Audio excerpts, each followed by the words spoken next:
So this is the 13th episode of Angular tutorial. So till now we have completed the basic topic. We have completed template and the reactive form also, just the basic only. Now in this episode, I will be covering how do we validate the template form and the reactive form also. Both things I will cover in a single video because both are almost same. Little bit syntax different is there. Fine. So first we will complete the template validation form, then reactive form. Now if you are following the videos like user component we have used for the template form. So this was that. So if you can see, let me just open it properly. So this was the object we created. Then to the form, we binded that object by using template form. Fine. Now this is the component. So currently, if I directly click on submit, my API call will trigger without providing the details also because we haven't added the validation. Now, how do we do the validation in the form? Because whatever the form you work, whatever the projects you work, obviously there will be some validation. So we need to know that basic things also. And in the for interview from the interview perspective also, validations are very important. Fine. So in template form, how do we validate? So when we talk about validation, so there are so many rules of validation like required, min length, max length, email should be proper, PAN card should be proper. So many things are there. So those are nothing but your validation rule. Okay. So this is a text box. So on this text box, let's say email ID is required. So what I can do, required attribute I will add like this. Okay. Then let's say password is also required, but password needs minimum 4 characters. So min length 4 character I will say. So see, in my form, I have 4 field, but out of that, email is required, password is required, but password needs minimum 4 characters also. So this is validation rules you have set up.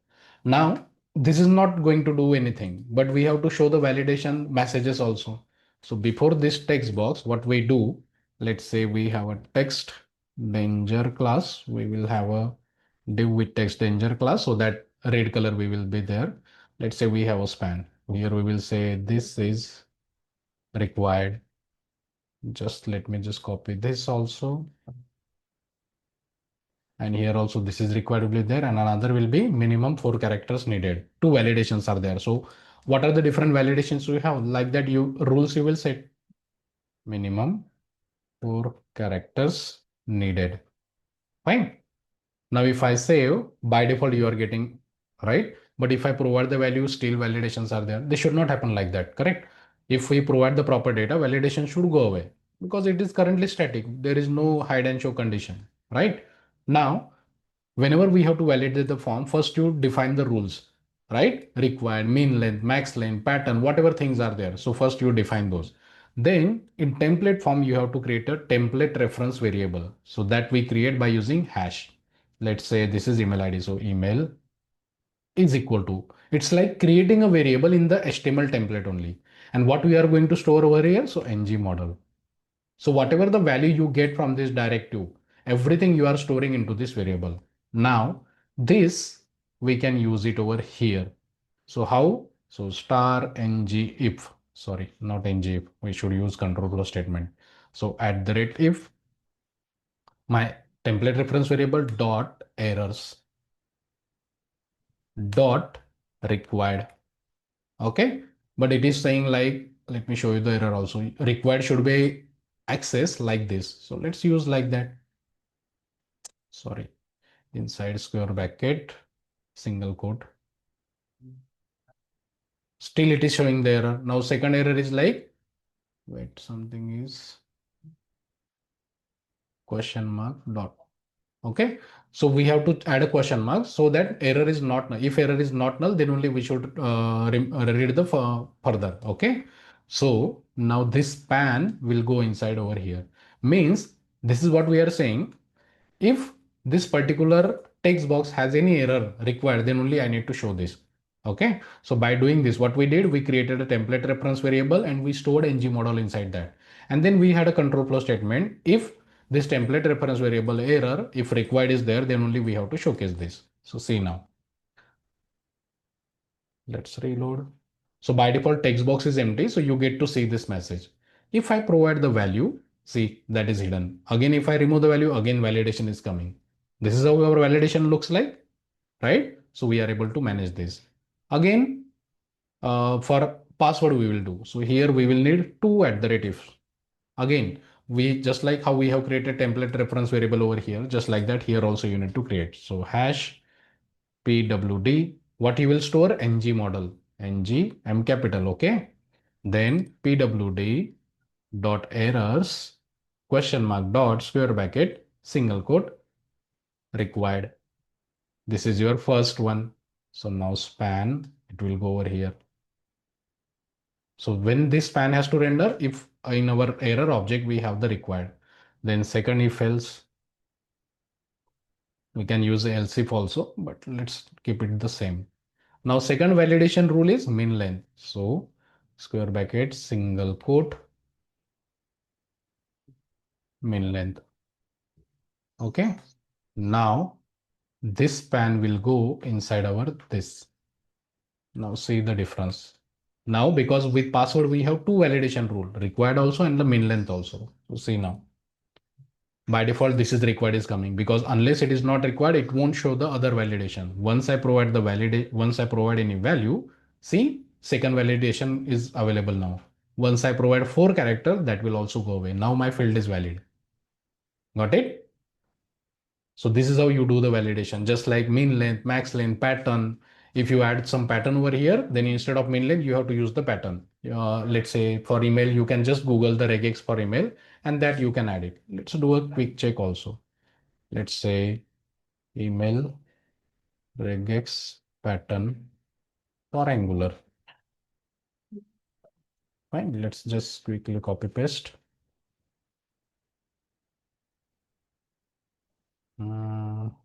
This is very long one. I need a very short one. This is also very long one. Okay, let's try to use it. So this is our pass pattern. This is just like another rule, just like required min length is there, na? Just like that, another rule. So pattern. Then we have to showcase the message also like email ID is not proper. So here instead of required, you will use pattern. And here we will say email ID is not proper or correct, whatever. Let's test this. Okay. So if it is empty, it is showing the required one. Once I provide the value, then second validation comes in. Let's say admin@gmail.com. See, once I provide the correct email, it is removing that validation also. So this is how you add the validation. Again, if my form is invalid, if my form is not valid, my button should be disabled. So that also we can do. Just like on the text box, we have created the instance of this ng model. On the form level also, or currently we have this, we forgot to add a form tag, right? So let's add a form tag, and this form tag will end after the buttons. Now on this form tag, let me just format. We have to create one more reference variable that will be for ng form. So hash form value. What we are going to store inside that ng form. Okay. Now whole form value you will get it over here. Okay. See now. I will print something.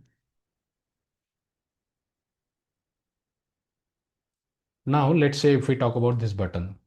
So let me just print it first. Form value dot invalid.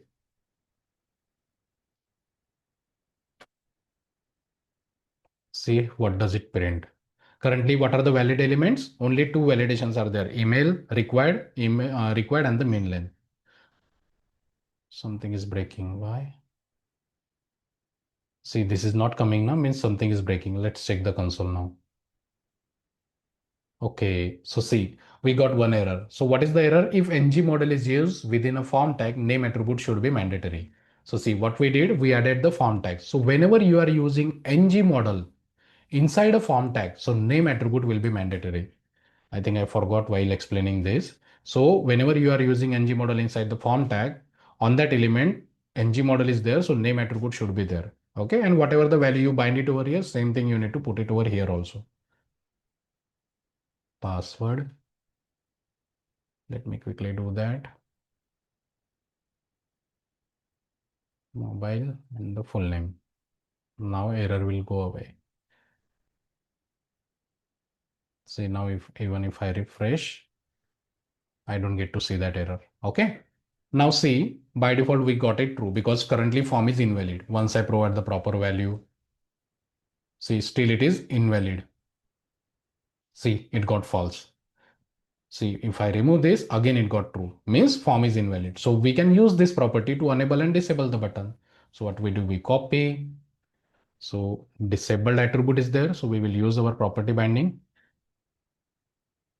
is equal to this. See, let's see now. So by default, our form is disabled because we haven't passed the correct password. See, once I pass the correct password, my form is invalid. So my button is enabled. Got it? So this is what you need to do whenever you have to validate the form.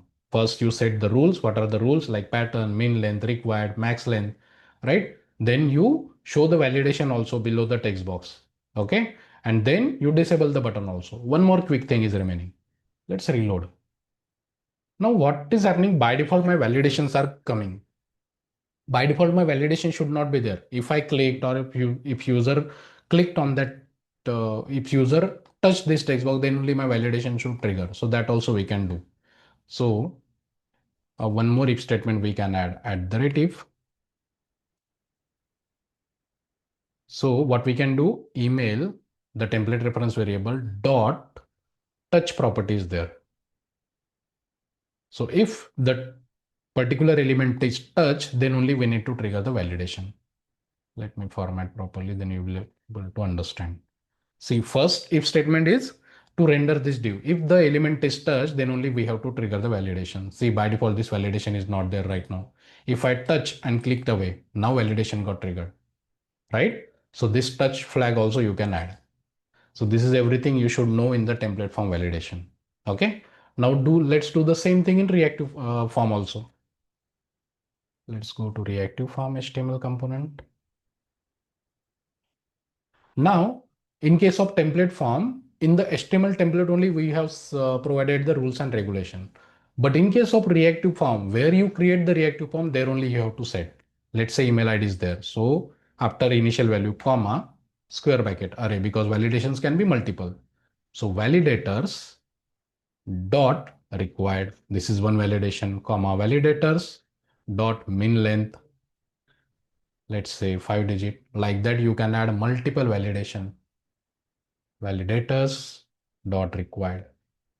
Got it? So in template form, where do we declare the validation? On the HTML template only. But in reactive form, we declare the validation where we create the reactive form.